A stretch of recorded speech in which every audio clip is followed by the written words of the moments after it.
Good evening students. Welcome to our channel the Guru classes में आपका सभी का स्वागत है। और आज हम लाइट का नेक्स्ट और एकदम जबरदस्त जो टॉपिक है वो पढ़ने वाले हैं। तो जो स्टूडेंट्स नए हैं और आज पहली बार उन्होंने ज्वाइन किया है तो वो चैनल को लाइक सब्सक्राइब जरूर करें, वीडियो पूरा लास्ट तक देखें, समझें और जानें। ठीक है, तो बिना किसी देरी के साथ शुरू करते हैं।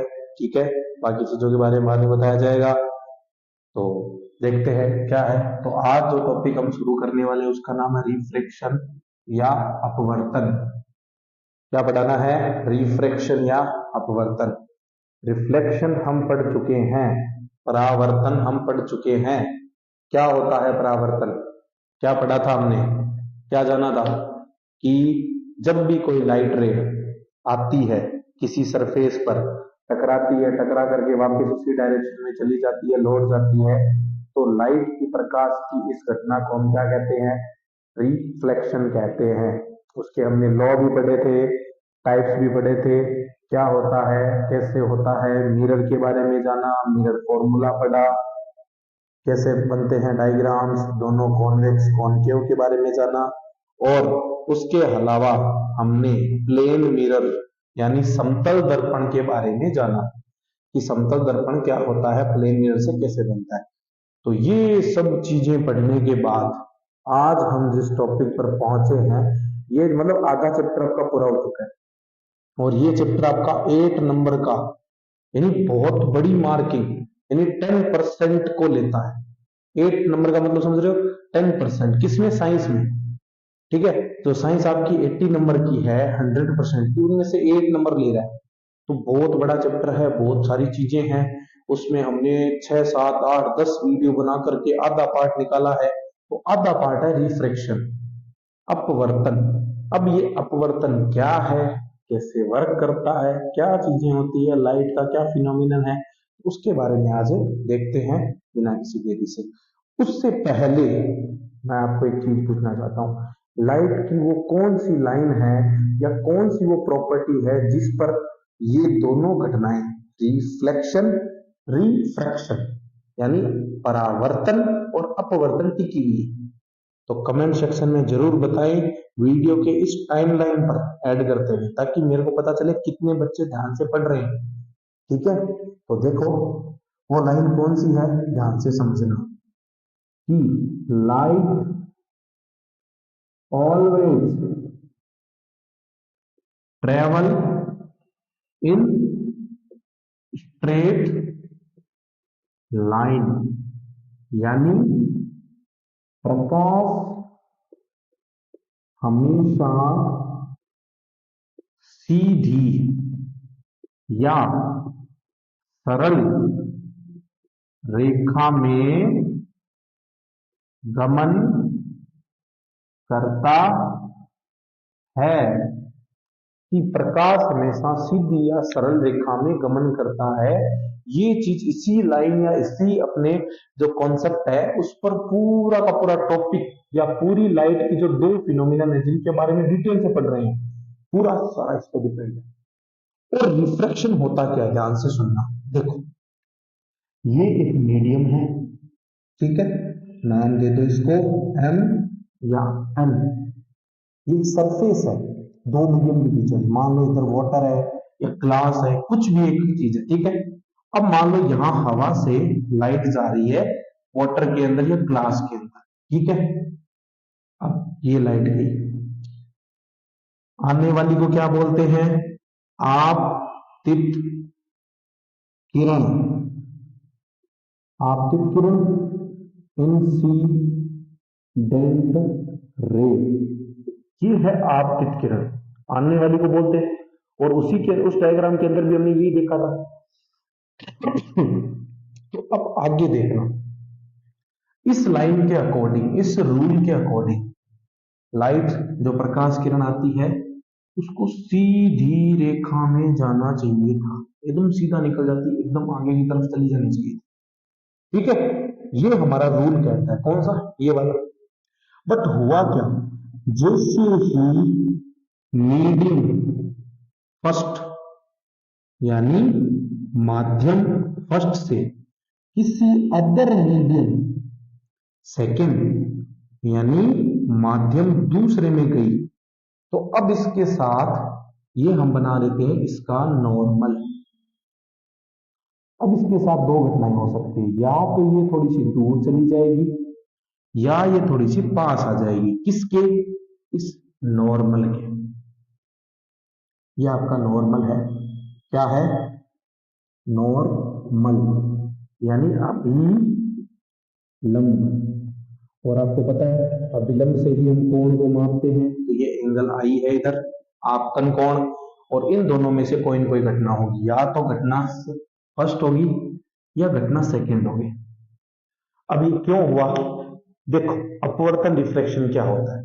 जब भी आपकी प्रकाश किरण एक माध्यम से दूसरे माध्यम या एक मीडियम से अनदर मीडियम में जाती है, वन मीडियम से अनदर मीडियम में जाती है, तो उसकी जो डायरेक्शन है, दिशा है, उसका जो पथ है, वे है, उससे वो थोड़ी विचलित हो जाती है, डिवाइड हो जाती है। डिवाइड मतलब होता है विचलित होना, अपने पथ से विचलित हो जाती है, इधर उधर चली जाती है। यानी उसको जाना सीधा चाहिए था, लेकिन या तो वो नॉर्मल के पास चली जाती है या नॉर्मल से दूर हट जाती है, दोनों में से एक घटना हो जाती है।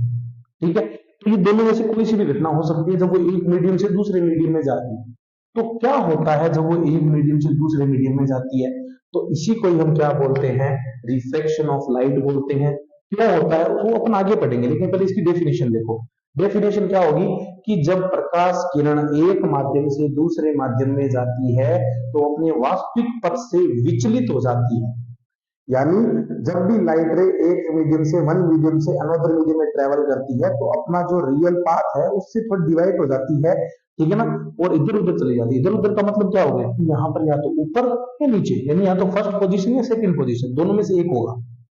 क्यों होता है? रीजन सुनना। मीडियम के अंदर, ठीक है, तो यहां पर ये जो प्रकाश है, लाइट है, इसकी स्पीड यानी चाल में परिवर्तन होने के कारण ऐसा होता है। इसमें परिवर्तन होने का चाल। लेकिन चाल में परिवर्तन क्यों आता है? चाल में परिवर्तन आता है किसके कारण? डेंसिटी। डेंसिटी यानी क्या होता है? घनत्व। जब भी किसी मीडियम का घनत्व बदलता है तो उस घनत्व के कारण ही क्या आता है? लाइट की स्पीड में चेंज आता है, और जब लाइट की स्पीड बदलेगी तो ऑटोमेटिकली आपके क्या होगा? वहां पर लाइट की जो डायरेक्शन है, जो पथ है, जो मेन वे है, वो चेंज हो जाएगा। ठीक है, अब क्वेश्चन ये आता है कि सर डेंसिटी से कैसे इफेक्ट पड़ता है? तो देखो, तो हमारे पास जो हम दो मीडियम लेंगे, जिस एक माध्यम से दूसरे माध्यम में जाएंगे, तो एक माध्यम तो ऐसा होगा जिसकी डेंसिटी लो, एक माध्यम ऐसा होगा जिसकी डेंसिटी हाई। लो का मतलब निम्न यानी कम, और हाई का मतलब एक की उच्च होगी। तो सर किसकी निम्न होगी, किसकी उच्च होगी, हमें कैसे पता चलेगा? तो सबसे पहले देखो, अकॉर्डिंग टू ट्रेवल के आधार पर लाइट के मीडियम तीन तरह के हैं।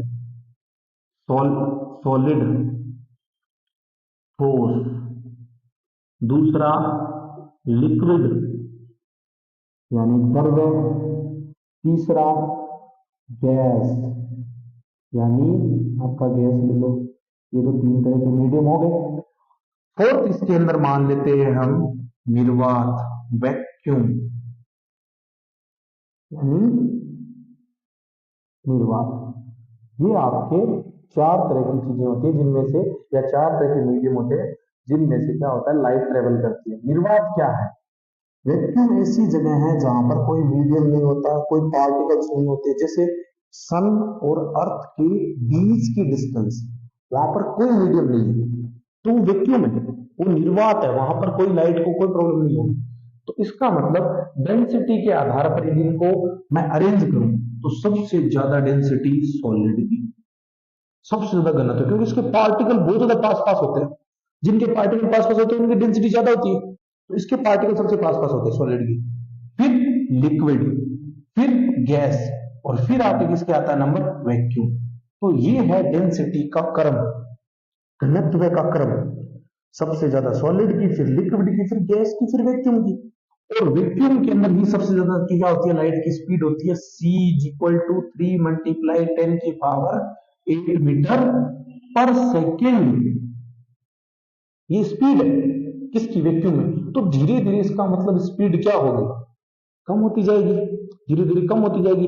ठीक है, तो सबसे ज्यादा इसकी है, अब इसमें और कम, इसमें और कम, इसमें और कम, तो स्पीड चेंज होगी। तो अब देखो, जिसकी डेंसिटी लो होगी, हम जो दो मीडियम लेंगे, इनमें से कोई भी दो मीडियम, यानी कोई भी एक मीडियम सॉलिड हो सकता है, कोई एक लिक्विड हो सकता है, कोई गैस हो सकता है, कोई वैक्यूम हो सकता है, कुछ भी हो सकता है। ठीक है, तो चारों में से हमें ये चीज देखनी है कि जो लो होगा, ठीक है, जो मीडियम क्या होगा, लो होगा, उस मीडियम को हम क्या बोलेंगे, रेयर मीडियम। रेयर मतलब हिंदी में क्या बोलते हैं, विरल माध्यम। और जो हाई होगा, उच्च होगा, उसको बोलेंगे डेंस मीडियम, यानी सघन माध्यम। डेंस मीडियम या सघन माध्यम, उसको अपन डेंस या सघन बोलेंगे, इसको रेयर या लो बोलेंगे, आपके रियल बोलेंगे। ये चीजें इसके अंदर आती है। अब क्या क्वेश्चन आता है, अब क्या टॉपिक आता है, ध्यान से सुनिए। सर आपने बता दिया सघन या विरल, अब ये कहाँ यूज होंगे, कैसे यूज होंगे, तो वो हमें लॉ के अकॉर्डिंग देखनी है कि कैसे। तो देखो, यदि कोई भी आपके, पहला केस इसमें, ठीक है ना, इसके अभी तक लॉ बाकी है, जैसे उसके अंदर अपने लॉ पढ़े थे ना डिफ्रैक्शन के, कि angle i is equal to angle r, आपतन कोण का मान सदैव परावर्तन कोण के बराबर होता है, वो चीजें हमने वहां पढ़ी थी। लेकिन वो रूल भी इसके अंदर आएंगे, अभी दो लॉ आएंगे, लेकिन इसके अंदर पहले ये लाइट कैसे एक मीडियम से दूसरे मीडियम में जाएंगी, हम उस लॉ के बारे में पढ़ रहे हैं। तो देखो, पहला, यदि आपकी कोई भी लाइट रे रेयर से डेंस में जा रही है, यानी विरल से कहा जा रही है, सघन में जा रही है।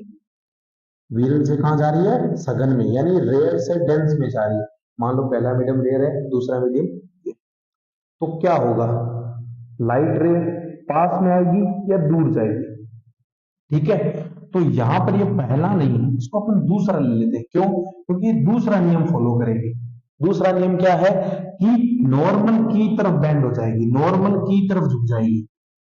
नॉर्मल, या अपन इसको बोल सकते हैं अभिलंब की तरफ झुक जाएगी। ये होगा आपका पहला नियम। और ठीक है, तो इसके अंदर ये चीज होगी, यदि इसके अंदर ये घटना नहीं होती, और पहले के अकॉर्डिंग चलते हैं कि यदि आपकी कोई डेंस से कहां जा रही है, रेयर में जा रही है, यानी यदि कोई प्रकाश किरण लाइट रे सघन से किस में जा रही है, विरल में जा रही है, सघन से किस में जा रही है, विरल में, तो वो नॉर्मल से दूर चली जाएगी, दूर हट जाएगी। अवे, अवे मतलब क्या होता है, नॉर्मल, दूर, दूर चली जाएगी, दूर हट जाएगी। और ये क्या होगा यहाँ पर, उसकी तरफ, नॉर्मल की तरफ, यानी टुवार्ड द नॉर्मल, नॉर्मल की तरफ झुक जाएगी। तो यहाँ पर इसमें दूसरी घटना कब होगी, जब विरल से सघन, जब सघन से विरल में जाएगी तब क्या होगा, नॉर्मल से दूर, यानी उससे दूर हट जाएगी। तो ये घटना आपको इसके अंदर देखने को मिलती है। दो मीडियम होते हैं। दोबारा देखो, मैं शुरू कर रहा हूँ, दोबारा बताता हूँ इस मीडियम का, इस टॉपिक का बेसिक क्या है। सबसे पहली बात, रिफ्रैक्शन या अपवर्तन कहता है कि light always travel in straight line, प्रकाश हमेशा सीधी और सरल रेखा में गमन करता है। और इसका हमने डायग्राम बनाया कि एक मीडियम है, दूसरे मीडियम में लाइट जा रही है, ऐसे जानी चाहिए थी, बट ये ऐसे नहीं जाती है। ठीक है, या तो ऊपर नीचे चली गई या ऊपर चली गई। ऐसा क्या हुआ, क्या सर वास्तविक जीवन के अंदर भी इसका कोई एग्जाम्पल है क्या? बिल्कुल। आप एक नींबू को किसी ग्लास में डालिए, ठीक है, आप और उसमें पानी डाल दीजिए, आपको नींबू साइज से बड़ा दिखाई देगा। वाई, क्यों ऐसा? वो पोजीशन चेंज कैसे हुई, किसके कारण हुआ? रिफ्रैक्शन। आप एक ग्लास लीजिए पानी का, कांच का, उसमें आप पेंसिल डाल दीजिए, आधी पेंसिल अंदर आधी पेंसिल बाहर, जो बाहर है उसकी पोजीशन से अंदर वाली पोजीशन इधर उधर होगी, मुड़ी भी दिखाई देगी। किसके कारण हुआ? रिफ्लेक्शन। कोई भी पानी का टंकी है, पानी का कोई तल है जहां पर किसी बर्तन में पानी है, तो वो तल से ऊपर उठा हुआ दिखाई देता है पानी हमेशा। क्यों? किसके कारण? रिफ्रैक्शन, अपवर्तन के कारण। और भी बहुत सारी कुछ नेचुरल घटनाएं भी होती है, वो अपन आगे पढ़ेंगे। लेकिन उससे पहले कुछ और भी घटनाएं हैं, जैसे कि इसके अंदर आप सिक्का है, सिक्के को किसी पानी वाली चीज में डाल, बर्तन में डाल दीजिए, पात्र में डाल दीजिए, सिक्का ऊपर उठा हुआ दिखाई देता है। किसके कारण? रिफ्रैक्शन। यानी ये सारी घटनाएं जो मैंने अभी आपके सामने डिस्कस की, बताया आपको, ये सारा क्या होता है? नॉर्मल अपने एग्जाम्पल है जिनके द्वारा हम जान सकते हैं कि रिफ्रैक्शन होता है। कुछ नेचुरल फिनोमिनन भी है, जैसे जिनको हम एटमॉस्फेरिक रिफ्रैक्शन बोलेंगे, जैसे तारों का टिमटिमाना, ठीक है, स्टार्स का ट्विंकल करना, वो सारा किसके कारण होता है? अब कई जने कहते हैं तारे टिमटिमाते हैं बल्ब के जैसे सर, तो वो बल्ब के जैसे नहीं, वो यहाँ पर रिफ्लेक्शन के कारण टिमटिमाते हैं, ठीक है। और सनलाइट जो आपके सनसेट और सनराइज जो होता है उनमें, सनराइज जो होता है वो 2 मिनट एडवांस हो जाता है, और जो सनसेट है वो डिलेट होता है 2 मिनट। किसके कारण होता है? रिफ्रैक्शन के कारण। तो बहुत सारे हमारे पास एग्जाम्पल हैं, साइंटिस्टों ने बहुत सारे एग्जाम्पल ऐसे देखे जिसके कारण आज हम इस टॉपिक के बारे में पढ़ रहे हैं। अब इसके 2 नियम हैं। कितने नियम है? 2। टू लॉ है, तो वो 2 नियम कौन कौन से हैं, क्या क्या कहते हैं वो 2 नियम, हम उनके बारे में अब जानते हैं, ठीक है। तो देखो, मैं नियम लिख देता हूं। पहला नियम तो वही, आने वाली रे इंसिडेंट रे, आपतित किरण, जाने वाली रे उसको बोलेंगे रिफ्लेक्टेड रे या अपवर्तित किरण, और नॉर्मल यानी अभिलंब, तीनों सेम प्लेन यानी समान तल या एक ही तल पर उपस्थित होते हैं। तीनों की तीनों, ये आने वाली जाने वाली, इन दोनों में से कोई न कोई होगा, तो वो दोनों के दोनों आपके क्या होते हैं? समान तल पर उपस्थित होते हैं, सेम प्लेन पर होते हैं। सेकेंड नियम क्या कहता है? Sine i upon sine r बराबर कांस्टेंट, ठीक है ना, कांस्टेंट यानी नियतांक, या अपन इसको क्या बोल सकते हैं? स्थिरांक। सर ये नियम क्या है? ये नियम है कि जो एंगल आई बनेगा और जो आपका इधर एंगल आर बनेगा, उन दोनों की जो साइन का जो रेशियो है, साइन के साथ जो उनका रेशियो है वो हमेशा कांस्टेंट होता है, उनका जो अनुपात होता है वो हमेशा नियतांक होता है, फिक्स होता है, ठीक है।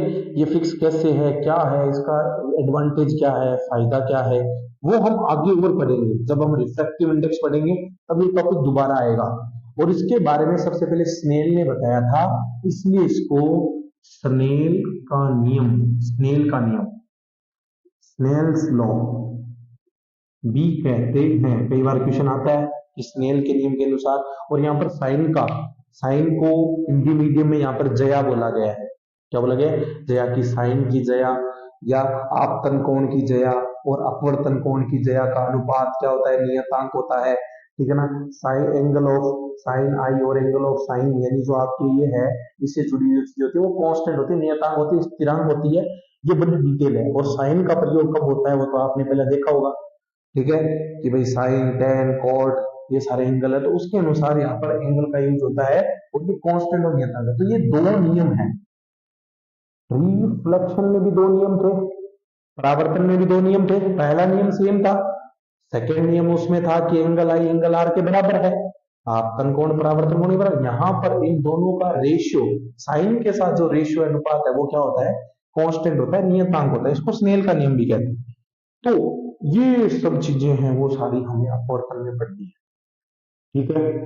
अब हम इसमें पढ़ेंगे एक कांच की सिल्ली द्वारा प्रयोग, ग्लास स्लेब द्वारा प्रयोग। ग्लास स्लेब के अंदर ये प्रयोग करके देखते हैं कि क्या ये जो आपका नियम है, सर ये जो चीजें हमने पढ़ी है क्या ये सही में उसके साथ हो रही है, तो उस ग्लास स्लेब के द्वारा कैसे होता है, वो चीजें आज हम इसमें जानेंगे। तो चलो बिना किसी देरी के साथ शुरू करते हैं, जानते हैं कि कैसे होता है, इनका यूज क्या क्या है, ठीक है। तो सारे नियम पढ़ लिए, और सबसे इंपॉर्टेंट चीज ये थी सघन और विरल वाली, तो वो भी हमने जान ली है, ठीक है। तो ग्लास स्लेब वाला देखते हैं। और जो वीडियो में यहाँ तक पहुंचे हैं, वीडियो को लाइक जरूर करें, कमेंट के अंदर अपने क्वेश्चन जरूर टाइप करें, हमें जरूर बताएं कोई डाउट हो तो, किसी टॉपिक से जुड़ा हुआ हो। अभी जैसे लाइट का चैप्टर है तो बहुत हमने 60% कवर कर लिया, क्योंकि इसमें लेंस बाकी है, तो लेंस और इन चीजों में कुछ ज्यादा नहीं होगा, आगे जल्दी ही हम इसको चैप्टर को कंप्लीट कर देंगे और एक दो दिन के अंदर नया चैप्टर। तो कमेंट सेक्शन में जरूर बताएं कि कौन सा नया चैप्टर हमें स्टार्ट करना है, उनके बारे में देखना है। तो देखो, ये आपकी ग्लास स्लेब है, ले लिया, और इसको मैं नाम दे दूं मान लो P Q R और S।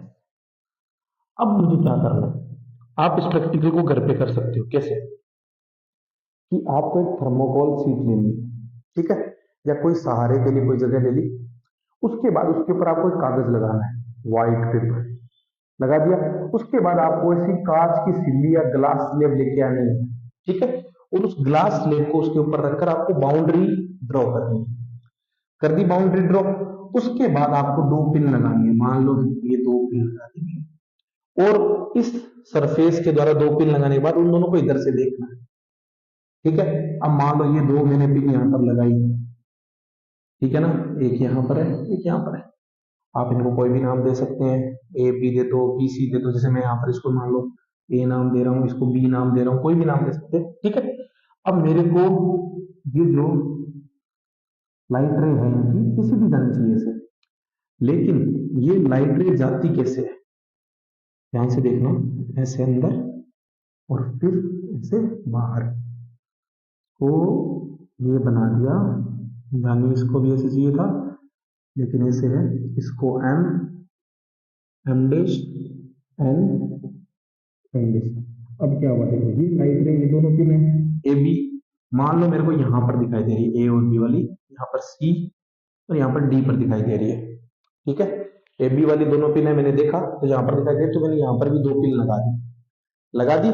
उसके बाद मैंने क्या किया, इन सब चीजों को हटाया, पिनों को भी हटाया, इनको भी हटाया, हटा करके जहां पर ये थी दोनों पिने, वहां पर हमने क्या किया, सीधी लाइन से ड्रॉ किया और इस PQ सरफेस से मिला दिया। मान लो ये O पॉइंट पर मिल रही थी, यहाँ से भी दोनों पिनों को हटाया, दोनों पिन को हटाने के बाद इनको भी सीधी लाइन पर मिलाया, तो मान लो यहाँ पर O डैश पे मिल रही थी। कहां पर मिल रही थी? O डैश पर, ठीक है। और जब अंदर की तरफ इसको मिलाया, तो इस O और O डैश को मिला दिया आपस में, तो इसका मतलब ये लाइट रे ऐसी आ रही है। तो इस प्रैक्टिकल से क्या पता चला, पहली बार लाइट रे ऐसे गई, अंदर की तरफ ऐसे गई, बाहर की तरफ ऐसे गई, यानी ये है आपकी इंसिडेंट रे, आपतित किरण। ये है आपकी रिफ्लेक्टेड रे, अपवर्तित किरण। और ये है आपकी इमर्जेंट रे, यानी निर्गत किरण। और ये तीनों किरणें यहाँ पर निकल रही है, ये घुस रही है, ये अंदर मुड़ रही है, और ये यहां से बाहर निकल रही है।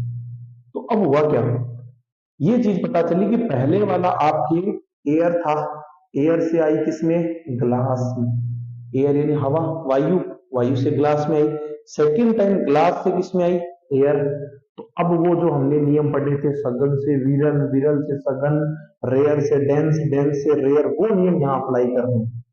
कैसे अप्लाई करने हैं कि यहां पर देखो एयर से ग्लास में आई, यानी ये आपका रेयर मीडियम है, ये आपका डेंस मीडियम है, यानी ये आपका रेयर यानी ये विरल माध्यम है, सघन। तो हमने क्या पढ़ा था कि जब भी कोई प्रकाश किरण रेयर से डेंस में जाती है, विरल से सघन में जाती है, तो वहां पर वो अभिलंब की तरफ झुक जाती है। ये देखो अभिलंब की तरफ, अंदर की तरफ झुकती है, ठीक है। और जब ये किसी डेंस से रेयर, डेंस से रेयर यानी सघन से विरल में जाती है, तो अभिलंब से दूर हट जाती है। ये देखो अभिलंब से इधर दूर हट रही है। आप इस प्रैक्टिकल घर पे कर सकते हो, बकायदा इसका मॉडल बना सकते हो कि हमने इस तरीके से किया है। ये चीजें बकायदा इसके अंदर आप प्रैक्टिकली तौर पर देख सकते हो, ठीक है। हम इसको प्रैक्टिकल तौर पर भी करके देख सकते हैं कि कैसे हो रहा है, प्रकाश किरण कैसे आ रही है, कैसे मुड़ रही है, कैसे जा रही है। तो ये सारी चीजें इसके अंदर हो रही है, ठीक है। पहली बार देखो इसमें दो बार रिफ्लेक्शन हुआ, फर्स्ट टाइम यहां पर इससे इस मीडियम में आई, सेकेंड बार यहां से इस मीडियम में आई, यानी दो बार रिफ्लेक्शन हुआ, दो बार अपवर्तन हुआ, दोनों बार नियम के अकॉर्डिंग।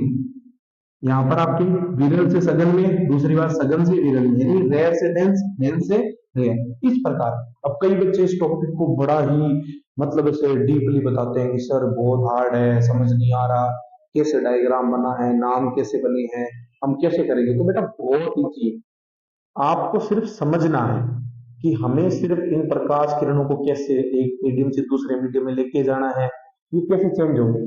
तो ये सारी चीजें इसके अंदर क्या होती है, यूज होती है। ठीक है, तो इस प्रकार आपके होता है। अब इसमें वो नियम भी फॉलो हुआ है, रेयर से डेंस, डेंस से रेयर वाला, तो ये नियम हमें पता होना चाहिए। ठीक है, जब तक हमें पता नहीं होगा कि इसमें क्या हो रहा है, और फिलअप और आपके ये जो छोटे छोटे क्वेश्चन है वन वर्ड वाले, ये सारे इससे बन सकते हैं कि रेयर से डेंस में जाता है तब क्या होता है, डेंस से रेयर जाता है तो क्या होता है, और कौन सा मीडियम रेयर है कौन सा मीडियम डेंस है वो आपको डिसाइड करना पड़ेगा। तो एयर की डेंसिटी कम होती है वायु की, तो ये रेयर है। ग्लास की डेंसिटी ज्यादा, आप सॉलिड, लिक्विड और गैस के आधार पर भी डिसाइड कर सकते हैं। ठीक है, कि भाई कौन सा रेयर है कौन सा डेंस है, तो वो भी इसके अंदर डिसाइड हो सकता है। ठीक है, तो इसमें कोई बड़ी बात नहीं है। तो ये सारी चीजें हमने अब तक रिफ्लेक्शन में पढ़ ली है, कैसे प्रकाश किरण आ रही है, टकरा रही है, जा रही है। तो बिना किसी देरी के साथ मैं टॉपिक को यहीं समाप्त करता हूं। हमने पढ़ लिया कैसे रिफ्रैक्शन होता है, कौन सी चीजें डिपेंडेड है, लॉ कौन कौन से हैं, मीडियम कैसे कैसे हैं, चेंज कैसे होता है, डेंसिटी के आधार पे होता है, वो सब चीजें आज हमने जान ली। और हमने ग्लास स्लेब वाला टॉपिक भी पढ़ा कि ग्लास स्लेब से जब रिफ्रैक्शन होता है तो कैसे होता है। हमने पिन वाला आल पिन, आप पिन लगा सकते हो, इनके द्वारा प्रैक्टिकल करके बकायदा इसको समझा। ठीक है, अब कुछ बच्चे कहते हैं सर आप बहुत छोटा बताते हो, तो बेटा वो छोटा है, आपने उसे लेंथी बना रखा है लैंग्वेज के आधार पर, बाकी रियल में छोटा है। तो आप इनको पढ़ के देखो कि भाई यहाँ पर लाइट रे आई, बाहर निकली, तो यहाँ पर आपको पूरा डिस्क्रिप्शन दिया हुआ है भाई लाइट एनर्जी। हाँ, इसमें एक चीज रह गई, तो ध्यान से देखना इसको। क्वेश्चन ये आता है कि ये कई बार ये जो दोनों रे दिख रही है आपको, एक जो जानी चाहिए इधर बाहर और एक ये दोनों रे एक दूसरे की पैरेलल होती है, समांतर होती है। भाई एक तो जो जिससे लाइट रे को जाना चाहिए था, अरे इसको, इससे हमें ये पता चलता है कि दो बार रिफ्लेक्शन हुआ। कितनी बार रिफ्लेक्शन हुआ, दो बार, दो बार अपवर्तन हुआ, और दोनों बार उन दोनों का मैग्नीट्यूड या परिमाण तो सेम था, बट उनकी डायरेक्शन ऑपोजिट थी। यानी पहली बार रेयर से डेंस, दूसरी बार डेंस से रेयर, इसलिए दोनों जो लाइट रेज है वो हमें क्या प्राप्त होती है, पैरेलल या समांतर प्राप्त होती है। समझ गए सारे। तो ये सारी चीजें इसमें क्या है, समांतर या पैरेलल के अंदर आती है। समझ गए सारे। ठीक है, कि कैसे लाइट रे चलती है, कैसे निकलती है, तो ये सारी चीजें। तो बिना किसी देरी के साथ मैं आज टॉपिक को यही खत्म करता हूं। आशा करता हूं कि आपको पूरा टॉपिक समझ में आया होगा। यदि किसी भी टॉपिक में डाउट है तो आप पूछ सकते हो। ठीक है, जो बच्चे ऑफलाइन जुड़ सकते हैं वो ऑफलाइन भी जुड़े, जल्द से जल्द जाने। ठीक है, और जो ऑनलाइन प्लेटफॉर्म पर लगातार है तो वीडियो को लाइक करें, सब्सक्राइब करें, चैनल को शेयर करें, लोगों को बताएं। ठीक है ना, और भी मतलब जाने। और यदि किसी टॉपिक पर आपको स्पेशल वीडियो बनाना है, बताना है कि सर हमें ये टॉपिक समझ में नहीं आया, इस पे बताओ, तो इस पे भी हम आगे क्या कर सकते हैं, जानकारी ले सकते हैं। तो मैं आज के टॉपिक को यहीं समाप्त करता हूँ। ठीक है, तो शुभ रात्रि, सभी को राधे राधे, बहुत बहुत धन्यवाद जुड़े रहने के लिए।